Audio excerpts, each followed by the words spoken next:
ताज्या बातम्या व ठळक घडामोडींसाठी पाहत राहा JBN महाराष्ट्र।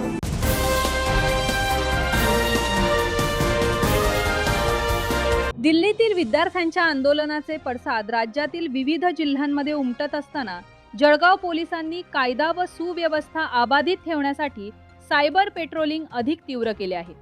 आंदोलनाच्या पार्श्वभूमीवर सोशल मीडियाच्या माध्यमातून विद्यार्थ्यांकडून अजाणतेपणाने कायदा सुव्यवस्थेला बाधा पोहोचेल असे कोणतेही कृत्य घडू नये यासाठी पोलीस प्रशासन सतर्क झाले आहे।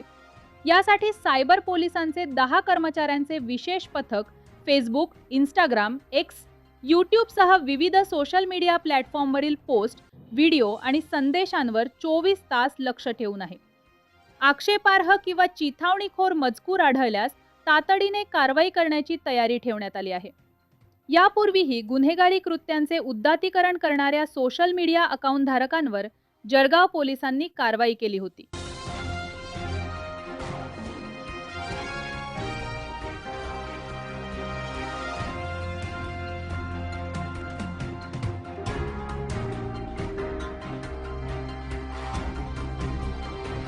त्या आंदोलनाच्या पार्श्वभूमीवर जळगाव जिल्ह्यामध्ये सायबर पेट्रोलिंग आपण सुरू केलेली आहे, नेमकं काय विषय? जसं आपल्याला सगळ्यांनाच कल्पना आहे की दिल्लीमध्ये जे विद्यार्थ्यांचं आंदोलन चालू आहे त्याचे पडसाद प्रत्येक जिल्ह्यामध्ये उमटत आहेत।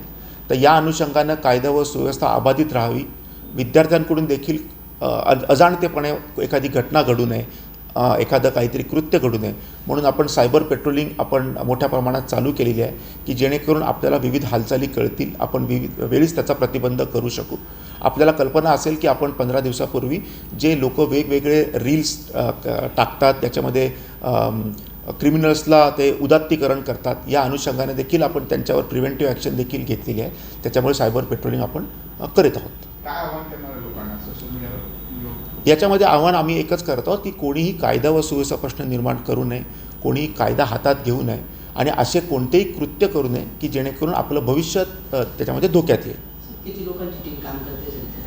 आता 10 लोक जे आहेत ते आमच्या सायबर पेट्रोलिंग करत आहेत। त्याच्यामध्ये PI ठाकूर जे आहेत ते त्या प्रकरणाला लीड करत आहेत।